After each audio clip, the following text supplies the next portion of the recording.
You are plummeting through empty space. The wind rushes past, the ground approaches, and you jolt awake. Or maybe your teeth are crumbling into your hands, or your legs feel paralyzed while something invisible gains on you. These are intensely physical, terrifying experiences. Yet, if you mapped them out, you would find people separated by vast oceans, differing cultures, and even centuries of history describing the exact same nighttime scenarios. Human lives vary wildly. By all logic, our brains should generate highly individual, randomized narratives during sleep. We shouldn't all be dreaming about identical, bizarre situations by pure chance. These common nightmares actually serve a distinct biological purpose. They operate as a highly sensitive alarm system engineered by your subconscious mind to get your attention. When your brain processes anxiety during sleep, it attempts to give form to abstract feelings of unease. Without the constraints of waking logic, it reaches for physical metaphors, translating a shaky career or a failing relationship into the visceral sensation of losing your grip on solid ground. Your mind takes a psychological stressor you are actively ignoring while awake and converts it into a visceral experience you cannot escape while asleep. The system operates in escalating tiers.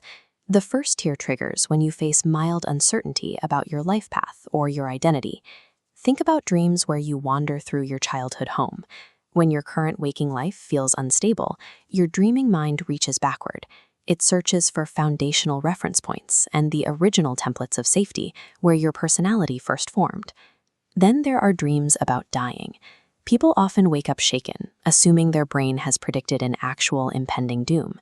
But the data shows dreaming of death almost never correlates with physical danger. Instead, the subconscious uses death to represent a necessary psychological transformation. The person you were is being released, so a new job, a new relationship, or a new phase of life can emerge. These are the low-level alarms. Your brain is simply processing a major transition and suggesting that moving forward requires letting go of the past. As social and professional pressures mount, the subconscious escalates its response, staging far more aggressive, theatrical nightmares. You find yourself sitting at a desk, staring at a blank exam paper for a class you never took. Adults who haven't set foot in a school for decades still wake up panicked over failing a test. The driving force beneath this panic is often imposter syndrome. Your brain gives form to that nagging internal belief that your current success is a fluke and that you are about to be exposed as a fraud. This same fear produces dreams where you show up to a crowded room completely naked.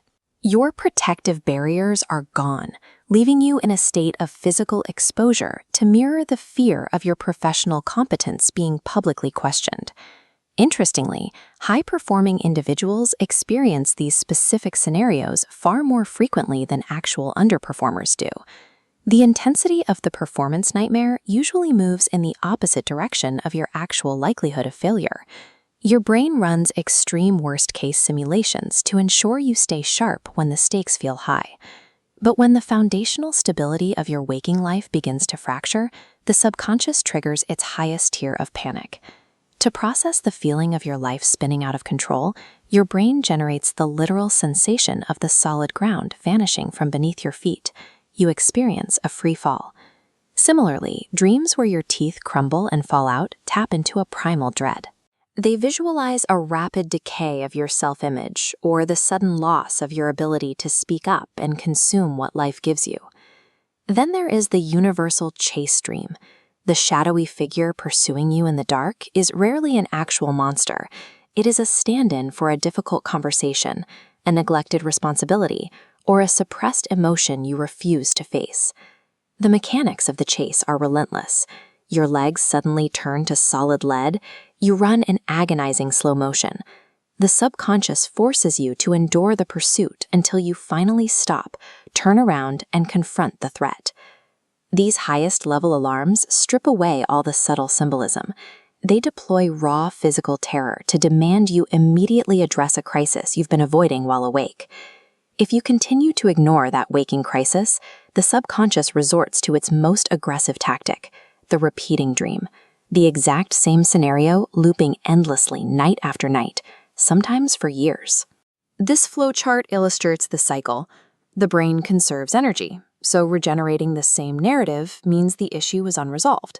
Ignoring the stressor traps the brain in this loop, repeating the nightmare. Identifying the waking life situation breaks the loop, providing clarity. You have to stop dismissing your nightmares as random static.